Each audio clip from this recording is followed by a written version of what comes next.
안녕하세요. 서울신학신대원 2025년도 2학기 첫 강의를 시작하겠습니다. 오늘은 131조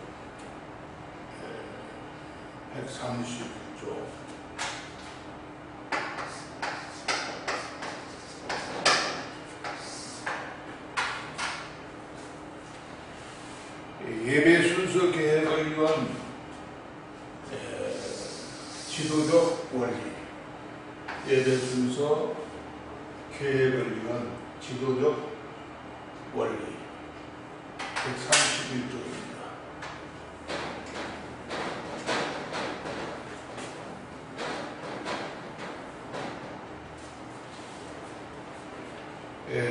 하나님께서 합당한 예배를 드리기 위해서는 거기에 맞는 예배의 구성과 순서가 아주 절대적으로 필요합니다. 또 예배를 받으시는 하나님은 질서의 하나님이시기 때문에 무질서한 예배는 하나님의 영광을 손상시킬 뿐만 아니라 예배를 갖다가 혼동하게 만든다. 예배 구성의 요소와 순서에는 나름대로의 원칙이 있습니다만은 한마디로 말하면 인간이 하나님께 나가는 일과 또 하나님께서 인간에게 오시는 일, 그리고 인간의 변화로 인한 결단과 헌신하는 일, 이 세 가지 사건이 발생하도록 예배의 순서가 구성이 되어야 됩니다. 첫째는 준비된 사람들이 예배 순서에 책임을 맡아야 된다. 첫째는 준비된 사람이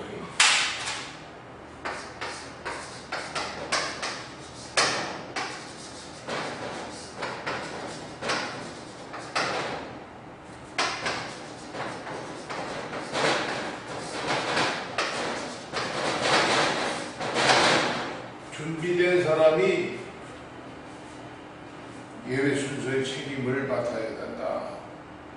이 책임은 성실하게 맡겨져야 하고 또 훈련을 쌓아서 추진돼야 합니다. 만인이 제사장이면 더 이상 거론할 여지가 없지만은 그러나 공예배가 하나님께 드리기 위해서는 모든 사람들이 하나님 앞에 나갈 수 있도록 준비되어야 합니다. 두 번째는 예배 효과적인 순서를 계획한 데 많은 시간을 바쳐야 된다. 효과적인 순서입니다. 효과적인 순서.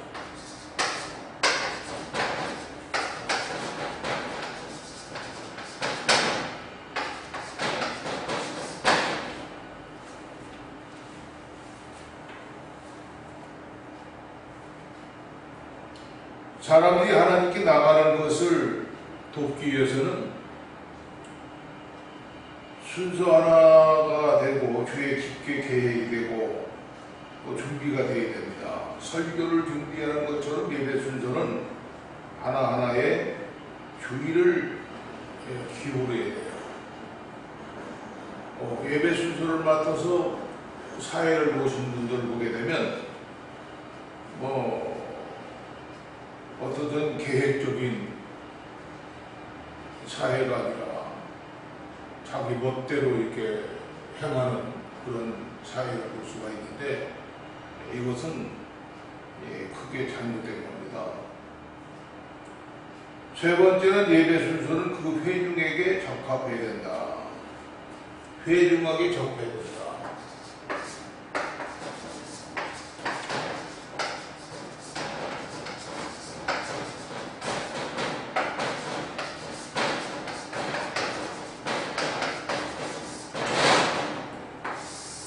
회중에 적합해야 된다.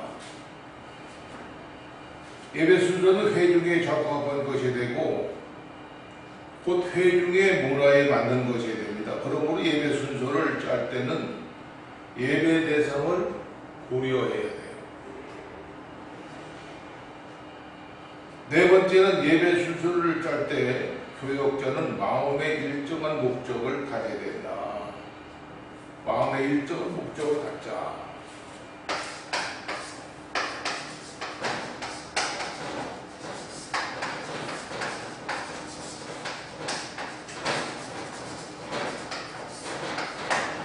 마음의 일정을 갖자. 그 다음에 다섯 번째는 비록 한 절기가 다른 절기보다 더 중요하지는 않지만은 많은 교회는 기독교 원리에 따라서 예배를 계획하는 것이 도움이 된다고 말씀하고 있어요. 원력, 그 교회에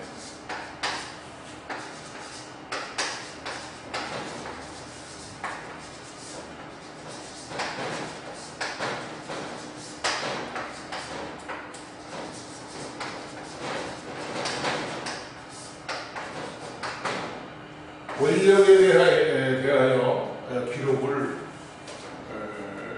계획을 짜야 된다. 그 다음에 여섯 번째는 예배 순서에서 일정한 양의 변화는 사람들이 주의를 끌고 예배로 그들의 관심을 더 높게 가져야 됩니다. 일정한 양의 변화.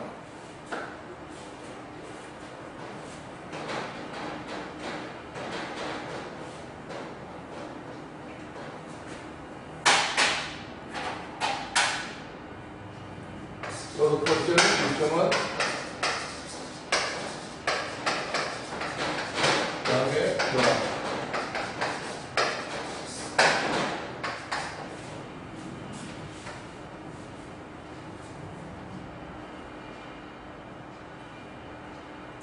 일곱 번째는 주모나 혹은 다른 보조물의 사용은 예배를 계획하는 인도자를 도울 수가 있다.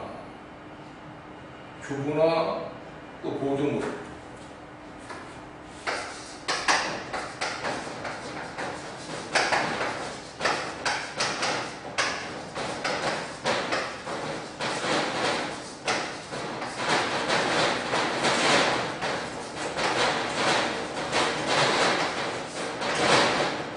주모나 보조물을 가지고 예배를 도울 수가 있습니다. 8번, 여덟 번째는 프린트되거나 복사된 예배 순서는 예배드릴 회중을 도울 수가 있다. 여덟 번째는 프린트, 복사, 예배에 도움을 줄 수 있다.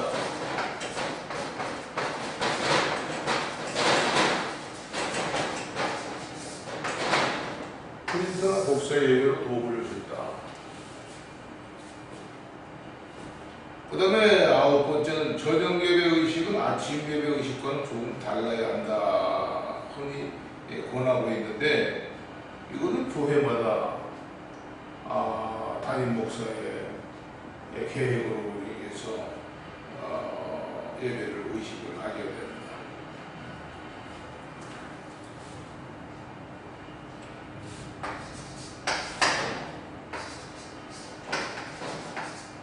저녁 예배 이런 거 예배 의식을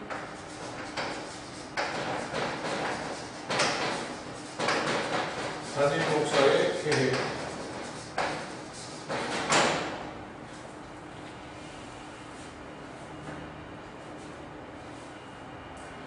또 열 번째는 예배의 계획은 건물과 시설의 준비를 보호한다. 예배당은 매력 있게 지어야 된다.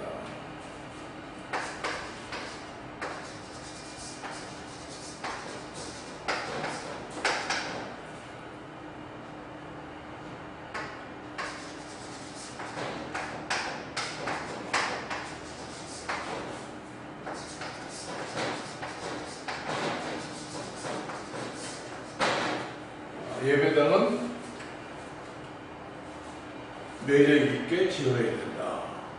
또 짓지 않는 교회, 임대교회는 하나님의 성전은 아름답게, 검소하게 이렇게 꾸미는 게 좋습니다. 그 다음에 11번째는 창조성은 생동적인 예배에 필수하다.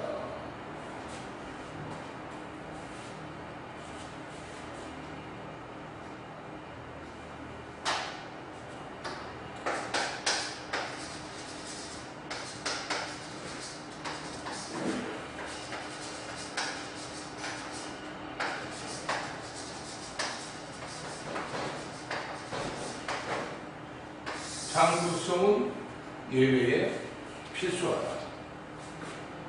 그러니까 하나님의 구원 계획은 한 번도 변한 적이 없어요. 그러나 구원 방법은 각 시대마다 조금씩 달랐죠. 그렇기 때문에 하나님께서는 각각의 시대에 적합한 방법으로 다가오셔서 구원의 방법을 제시했죠. 이 효과적인 예배가 되기 위해서는 예배의 초점이 하나님을 향해 있는지 성경적 예배의 요소들을 포함하고 있는지를 먼저 점검을 해야 되고, 또 그러기 위해서는 예배 드릴 때마다 이렇게 질문을 해야 합니다. 예배의 모든 부분들을 주의 깊게 계획하고 있는가? 또 교인들에게 참으로 의미 있는 것으로 여겨지는 예배인가? 또 예배는 사용할 수 있는 감각적, 정서적, 또 이상적, 영적, 동작적 기구들을 사용하는데, 이 균형을 이루고 있는가? 예배의 예술성을 교인들의 문화 수준에서 만족할 만한 것인가? 또 예배 때에 교인들이 하나님의 임재를 경험하고 있는가? 또 다양한 계층의 예배자들의 영적 필요를 충족시켜주고 있는가? 또 예배에서 한순간 한 순서의 진행이 매끄러운가? 또 대표기도가 너무 길어지지 않은가? 또 예배의 분위기는 뜨겁고 친밀하고 있는가? 이런 걸 검토를 해야 돼요. 여기 제시된 예배의 형태는 예배 구성의 원칙입니다.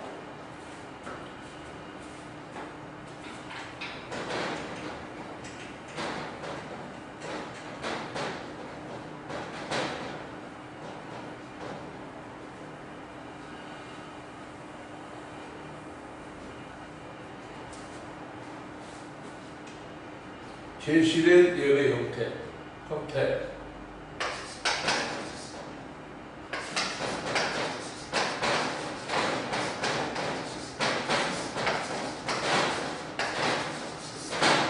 제시된 예배의 형태. 거기 첫째는 예배 구성의 원칙이죠. 예배 구성의 원칙.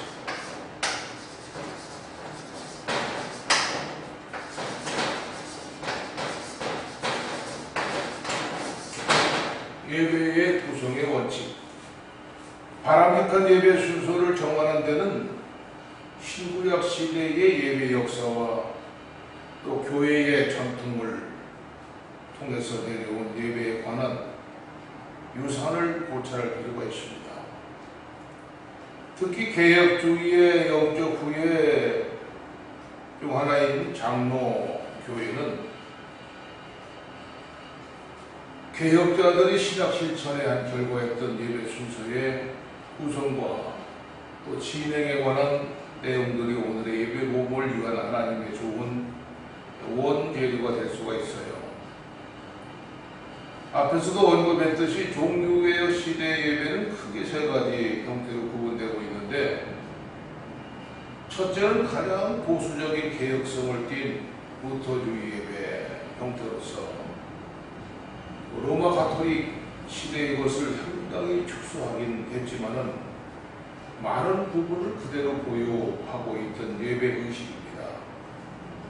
두 번째는 루터보다는 용합했지만은 적용일보다는 급진적이지 못했던 문건한 칼빈주의 예배를 형태로서 오늘날 장로교회 또는 개혁교회 예배의식의 원형이 되고 있죠.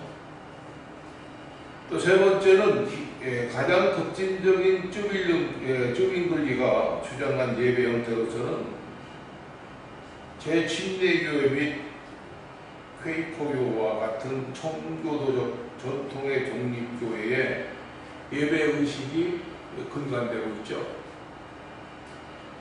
그 다음에는 제네바교회의 예배 순서의 그 진행을 볼 수가 있어요.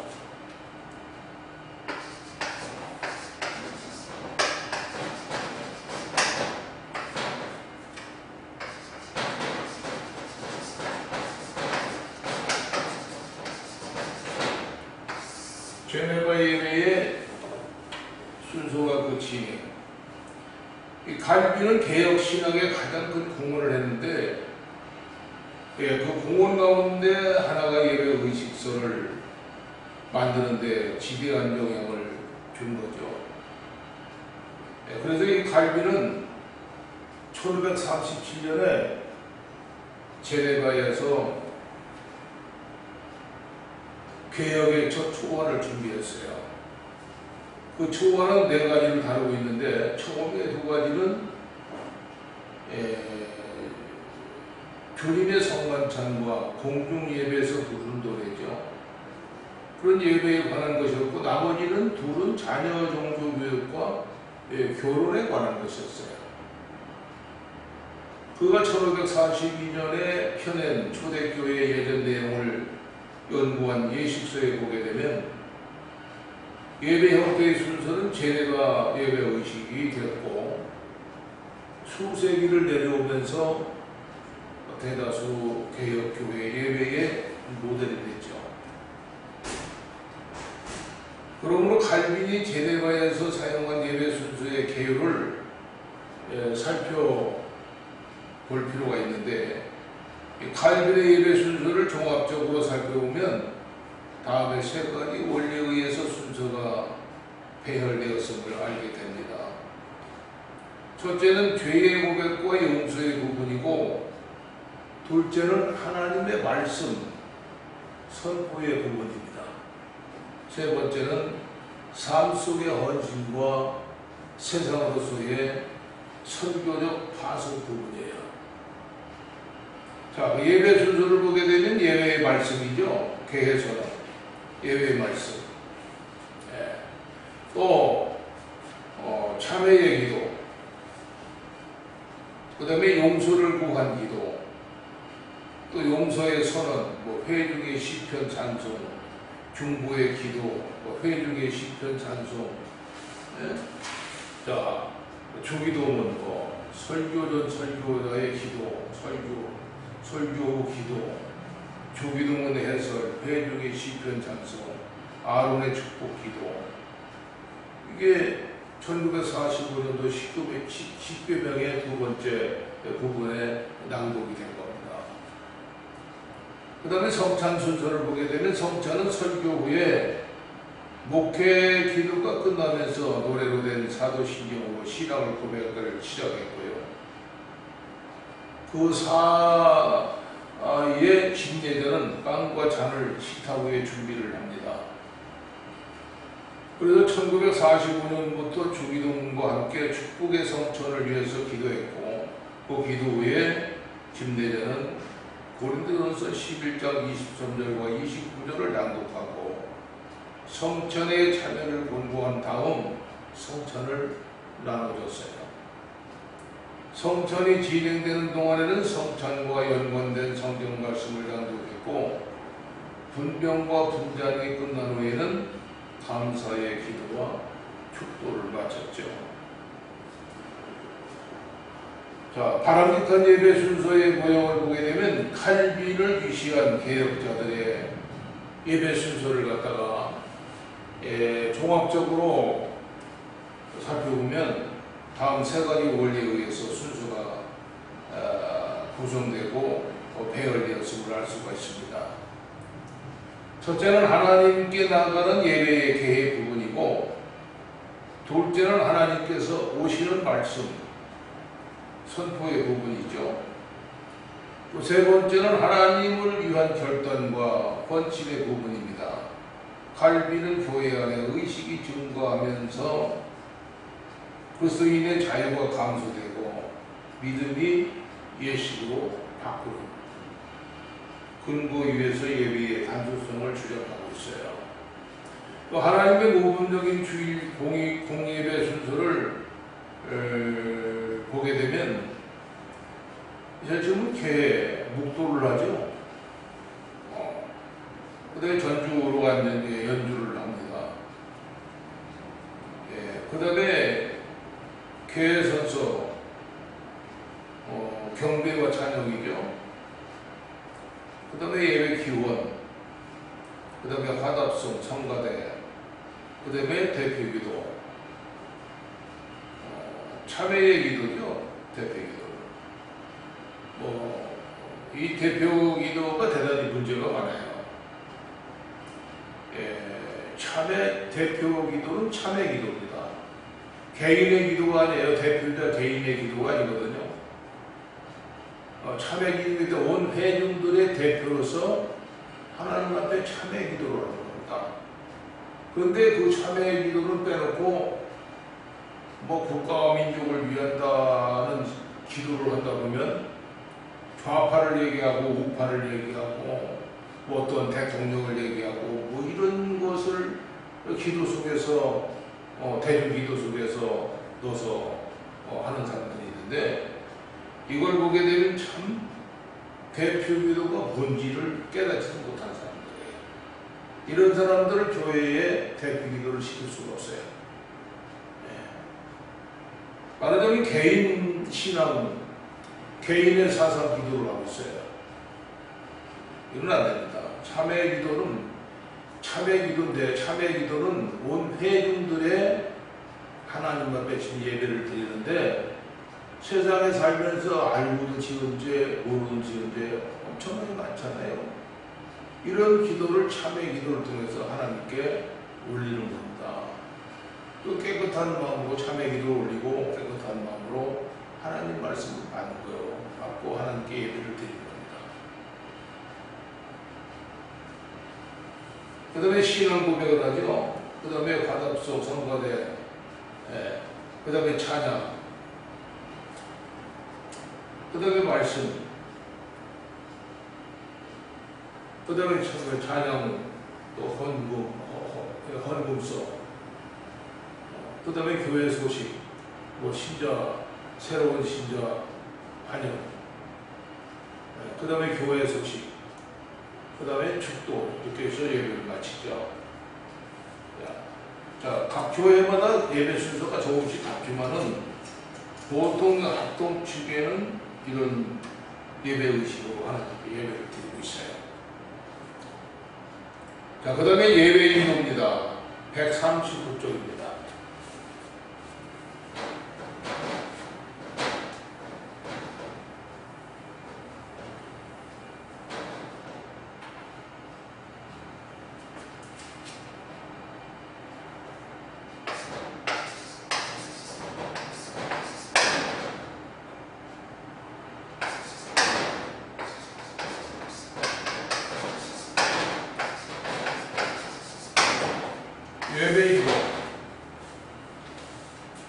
예배라는 무엇이냐? 하나님의 질문에 답하기 위해서는 지금까지 성경적 근거, 역사적 배경, 또 신학적 기초 등을 살펴봤는데 하지만 이 물음은 여전히 우리 그리스도인들의 화두로 남아있어요. 이에 대한 신학적, 역사적, 이론적 근거는 우리가 이성적으로 동의함을 통해서 확인할 수가 있지만 그것이 예배의 현장에서 구체적으로 어떻게 표현되는가에 대한 그림이 없어요.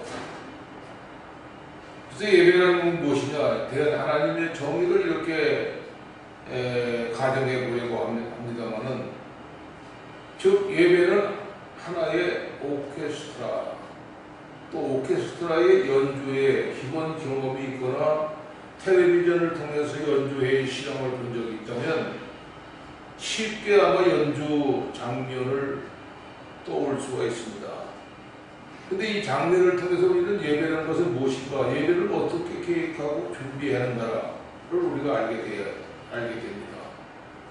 자, 오케스트라는 그게 지휘자와 단원으로 구성되어 있죠. 단원들은 각기 다른 지역의 악기를 연주 회장에 들어갑니다. 지휘자와 각기 다른 악기를 지닌 단원들을 하나 묶어주는 매개체죠. 또 악보입니다. 서로가 가지고 있는 동일한 악보가 하나의 연주를 가능하게 할 수가 있잖아요. 악기는 다 달고요.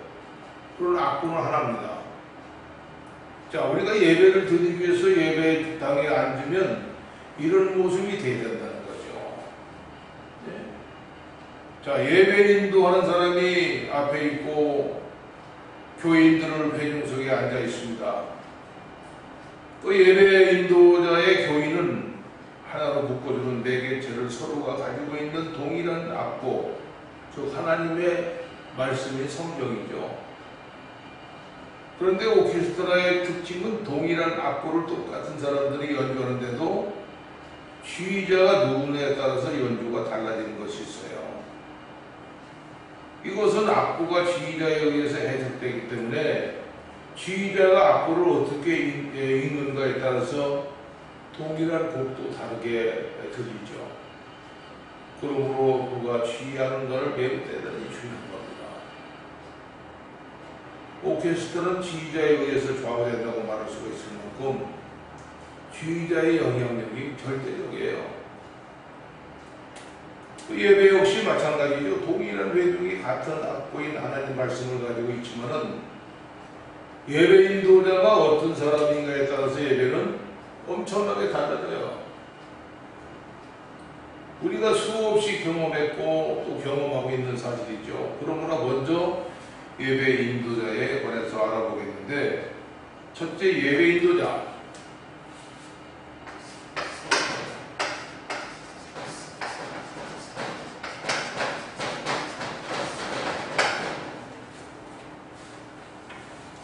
예배에 대한 한 사람의 바른 이해가 영적 부흥을 가져오지요. 지휘자에 따라서 연주가 달라지듯이 예배 인도자가 어떤 사람인가에 따라서 예배는 많이 달라집니다. 그러니까 이 동일한 하나님 말씀을 가지고 동일한 사람들이 함께 예배를 드리지만은 본문을 어떻게 해석하고 예배를 인도하는 데 대해서 예배를 달라지는데, 예배 인도자는 어떻게 해야 예배되게 할 수 있고 사람들의 필요를 채울 수 있는지를 언제나 생각을 해야 돼요. 두 번째는 예배 인도자의 정신입니다.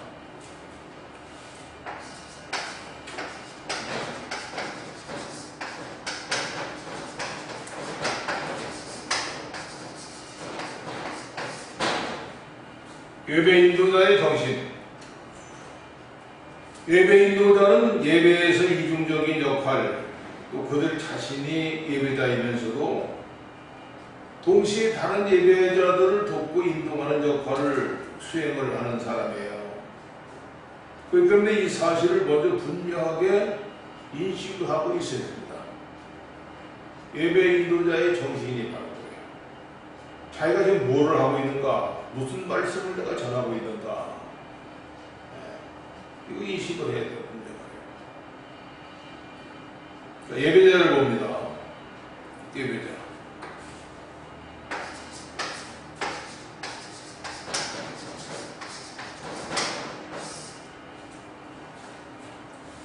예배 가운데 우리는 스스로가 얼마나 악한 존재인지와 또 하나님의 선하심을 깨닫게 되죠. 그것이 바로 참된 예배의 목표입니다. 그리고 웨스트민스터 신앙 고백서가 말하는 진리를 발견하게 되는 거죠. 그렇기 때문에 우리의 사람의 제일되는 목적은 하나님을 영화롭게 하고 영원토록 그를 즐거워하는 것이다 했어요. 하나님을 영화롭게 한다. 또 영원토록 즐겁게 한다. 영원롭게 하는 것과 즐거워하는 것을 분리할 수가 없습니다. 예배에서는 하나님을 영원롭게 하는 부르심은 하나님을 충분히 맛보고 누리라는 초청이죠. 이것은 모두 다 그리스도인들을 향한 겁니다. 또 예배 인도자는 사람들 앞에서 예배를 인도하는 예배 인도자이기 때문에 한 개인으로서 하나님 앞에 예배자예요. 그럼에도 불구하고 예배 인도자는 다른 사람, 곧 회중이 어떻게 예배에 참여하고 은혜를 받아야 것인가에만 온통 신경을 집중하느라 자신이 예배자라는 사실을 쉽게 망각하잖아요. 나의 사랑, 나의 본자여 일어나서 함께 가자. 아가서 2장 10절 말씀이죠. 하나님의 사랑의 고백을 듣지 못한 채 외로이 예배라는 길 속에서 빠져들 수가 있다는 거죠. 그 예배 인도자는 선수이고 동시에 코치입니다. 예배자인 동시에 예배 인도자입니다. 그러나 너무나 많은 예배를 인도자들이 다른 사람들을 코치하는데 온 마음을 쏟으나 자신들은 전혀 예배에 참여하지 못하고 있잖아요. 온 회중이 예배를 드리도록 하는데 온 마음이 빼앗겨서 다시는 예배를 드리지 않는다. 예배자가 모두 예배 인도자일 수가 없습니다. 그러나 모든 예배 인도자는 하나님을 예배하는 참 예배자여야 된다.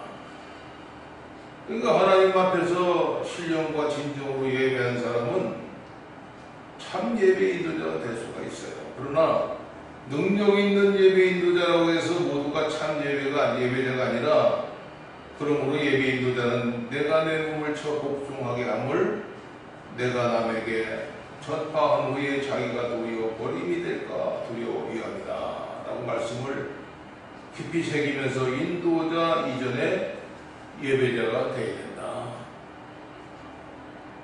인도자 이전에 예배자가 되어야 된다. 예배 인도자입니다. 예배 인도자.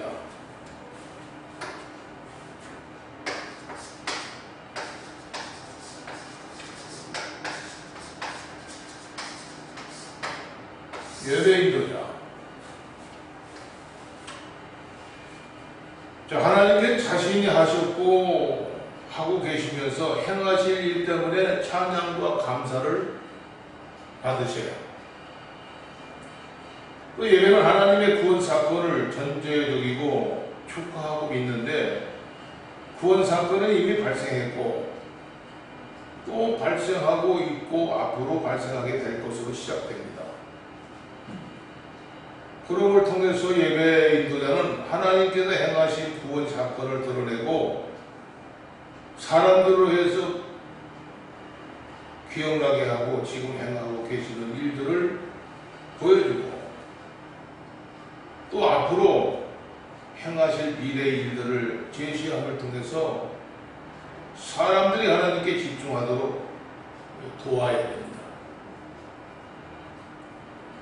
그러기 위해서는 임금 앞으로 다른 사람들을 인도하는 사람은 그 임금 나라로 여행하고 임금의 얼굴을 바라본 경험이 있어야 한다는 찰스 헤든 스펄전의 말과 같이 반드시 먼저 하나님을 예배하는 사람이 되어야 된다. 하지만 그는 동시에 예배를 인도하고 사람들로 하여금 하나님을 예배하도록 돕는 사람이죠. 그러므로 자기 혼자 예배에 도취해서 다른 모든 것을 잊고 있다면 이것이 잘못된 거야.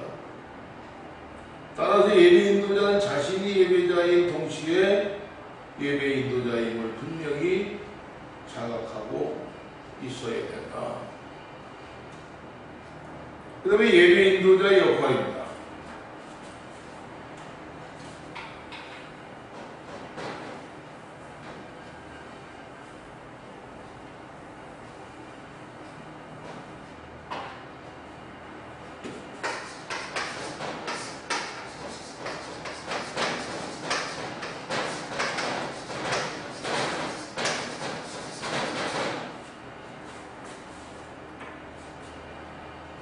예배 인도자는 회중들에게 공적인 예배의 중요성을 가르쳐야 되고, 공적 예배는 하나님께서 정하신 예배의 가장 중요한 방식이다.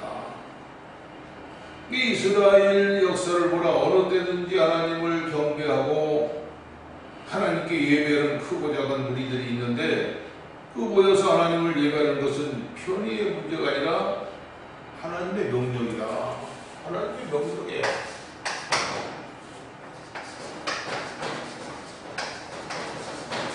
우리가 이걸 빼내야 된다. 하나님의 명령입니다. 함께 모여서 예배하고 하나님을 경배하는 것은 우리의 신앙생활에 도움이 되기 때문이 아니라 그 자체가 하나님의 명령이 있다는 사실을 주목할 필요가 있어요. 청교도 시대에도 목회자의 주요 임무 중 하나는 주민들을 갖다가 공적인 예배에 출석하도록 하는 것이었고, 나가서 의무적으로 예배에 참석하도록 법률까지 정했던 것을 보면 예배를 기피하는 인간의 타락한 본성이 얼마나 끊어진 것인지 잘 알 수가 있어요. 공적인 예배에 참석을 해야 할 성도의 의무는 교회에 대한 것도 아니고 목회자를 향한 것도 더욱 아닙니다. 그래서 이 공적은 예배에 참여하는 것은 목회자나 교회를 위한 것이 아니라 자신의 영적인 유익을 위한 특권이고 하나님을 위한 의무입니다. 그렇기 때문에 성도는 영혼의 유익을 위해서 공적인 예배를 참여해야 되고, 그러므로 반복해서 강조하고 가르쳐야 됩니다. 하나님의 명령이기 때문에 그런 거예요.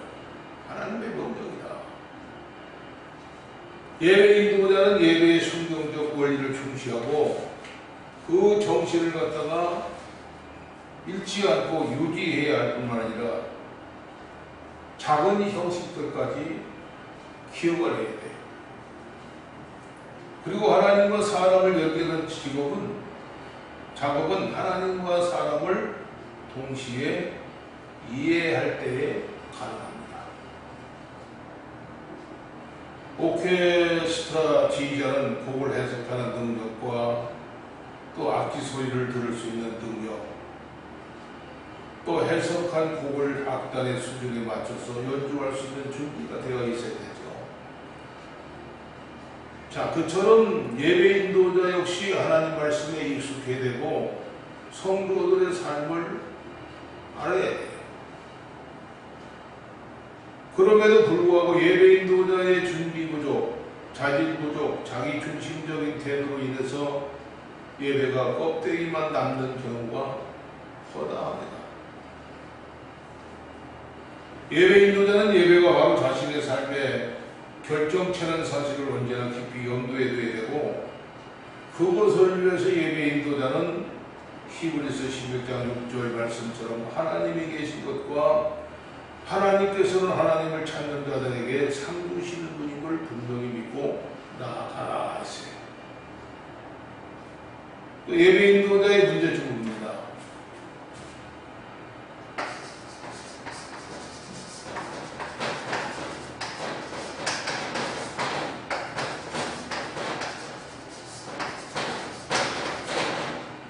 예배 인도자의 문제점. 누구나 아름답고 의미 있는 예배, 하나님을 깊이 경험하는 예배를 드리고 싶어 하지요. 그러나 생명력 있는 분명한 예배를 참여했다고 고백한 사람은 많지 않습니다. 예배는 분명히 하나님께 드리는 것이고 우리는 그 예배를 통해서 새로운 동력을 공급받게 되지요. 그럼에도 불구하고 그런 예배를 경험하지 못하는 많은 이유가 예배 인도자들에게 있다. 그러므로 이제 예배 인도자들이 종종 범하는 실수를 살펴보고 하는데, 이것은 위에서 언급한 것처럼 준비 부족과 자질 부족, 그리고 자기 중심적인 태도, 그 다음에 준비 부족이라고 볼 수가 있어요. 이게 저 준비 부족을 봅니다.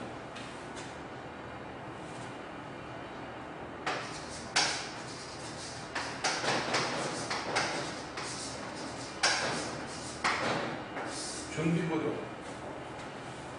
예배를 위한 인도자의 준비가 부족하거나 임시 변통적이면 신령과 진정으로 드리는 예배를 불가능하죠. 그러므로 예배 인도자는 예배를 위해서 완벽하게 준비를 해야 되고 하나님 앞으로 나아가는 두려운 일입니다. 인도자는 특별한 때보다 자신을 새롭게 다짐을 해야 된다. 개인 기도 시간은 특히 중요합니다. 아마 그는 예배당에 들어가서 전에 다른 헌신의 순간을 위해서 연구하는 가운데 무릎을 꿇기를 원합니다. 그 대표의자는 그러니까 예배 후에 30분 전에 와서 먼저 하나님께 기도를 하고 대표 기도를 하는 것이 원칙이에요. 자질 부족입니다. 인도자의 절대적인 자질, 그 삶의 태도가 잘못되었거나 자세가 부적절할 때는 생명력이든 예배를 드리기가 어려워요. 특히 겸손, 경건, 어미로우신 하나님의 임재하심 앞에서 회개하는 자세, 인도자에게 부족할 때 그 예배는 문제가 있습니다. 더욱이 설교자 자신의 생활에서 실천하지 못한 윤리 설교를 자주 하거나 십자가의 깊은 의미와 조건 없는 사랑의 의미력에 대해서 설교하기를 기피하는 것은 그 예배 인도자로서 기초적인 자질이 있는 것인지 심각하게 자신에게 질문을 냈고요. 또한 예배 인도자들의 종종 대인관계에서 과실을 범하고 스스로 곤경에 빠지기도 하는데 때로는 성도들과 불화하는 경우도 많이 있죠. 이 경우에 예배 인도자로서의 자질 부족을 보완할 만한 신앙과 이론 정립에 대해서 인간적 또는 전문적 지식이 미숙한 상태라고 할 수가 있습니다. 그 다음에 자기중심적인 태도입니다.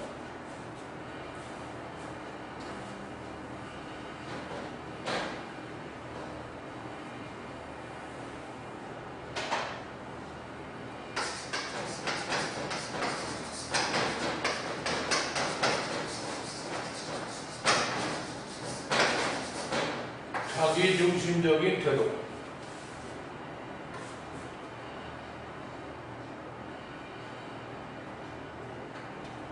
많은 예배 인도자들이 자신이 지혜롭지 못한다.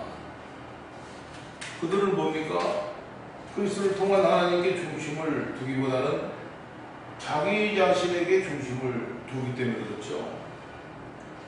그러니까 그리스도가 존귀해지기보다는 자신의 대우를 받는 일에 더 관심이 많은 거예요.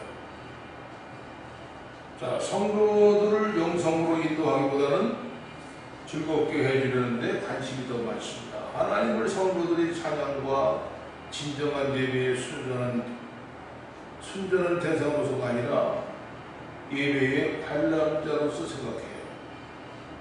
자신이 하나님을 얼마나 진심으로 사랑하는가를 보여드리지 않습니다. 그러나 하나님의 종 대신에 하나님의 중심이 될 때 우리의 예배는 자신들에게 의미 있을 뿐만 아니라 하나님을 더욱 기쁘시게 하는 참 예배로 발견되게 될 겁니다. 그 다음에 예배 인도자가 갖춰야 할 것입니다.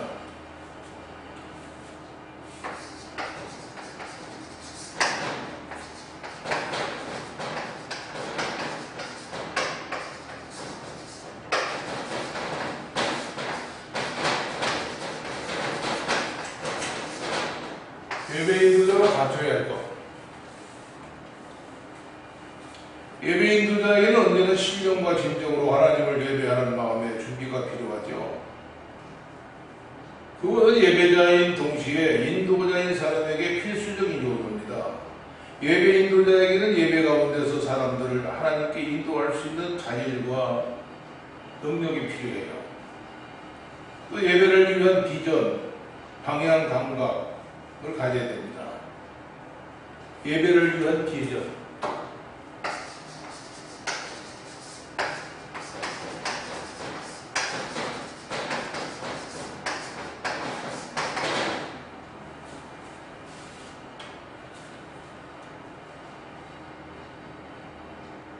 자, 인도자는 예배를 위한 비전을 가져야 되는데 그래야만 예배의 대상인 하나님께서 요구하신 예배의 본질과 예배자들의 요구하는 예배 사이에서 긴장을 유지하고 온전한 예배를 드릴 수가 있어요.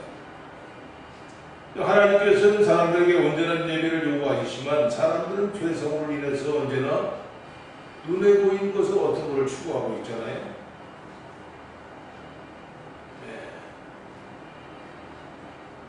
그 다음에 청중의 말을 들을 줄 알아야 된다.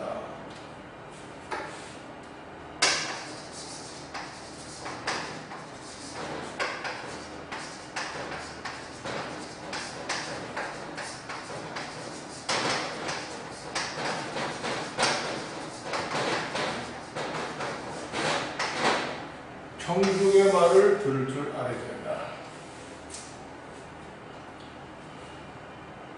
자, 아이들과 이야기를 해보면 그들이 얼마나 열심히 귀를 기울여 듣는 것을 알 수가 있어요. 아이들은 한마디라도 놓칠수록 눈을 반짝하며 듣습니다.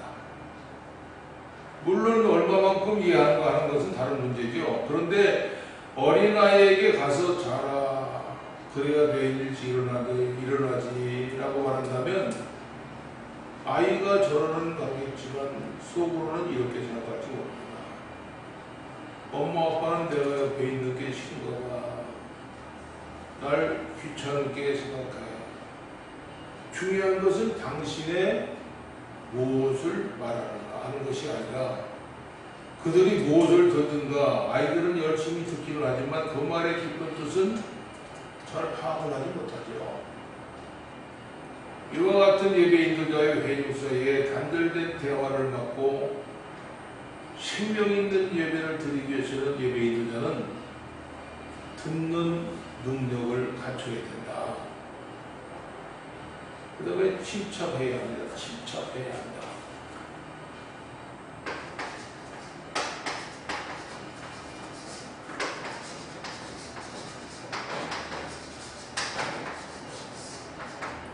침착해야 한다. 살다 보면 예기치 못한 일들이 종종 경험을 하죠. 예배를 드리는 도중에 예기치 못한 일들, 성령의 역사나 다른 어떤 일들이 종종 발생할 수 있고 그런 일들의 여유를 가지고 반응할 수가 있어야 돼요. 그 다음에 예배 인도자가 기억을 해야 하는 예배 요소들인데 예배 인도자가 기억을 해야 된다.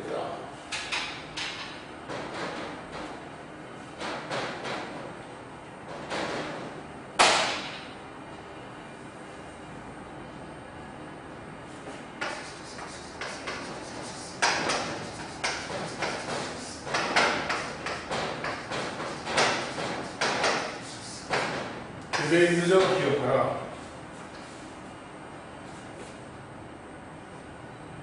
이제까지 예배 인도자의 보이지 않는 부분 성품과 자세에 관해서 말씀을 드리는데 이제 예배 현장에서 인도자가 어떻게 해야 하는지를 알아보고 구체적인 내용을 말씀을 드리고 마치겠습니다.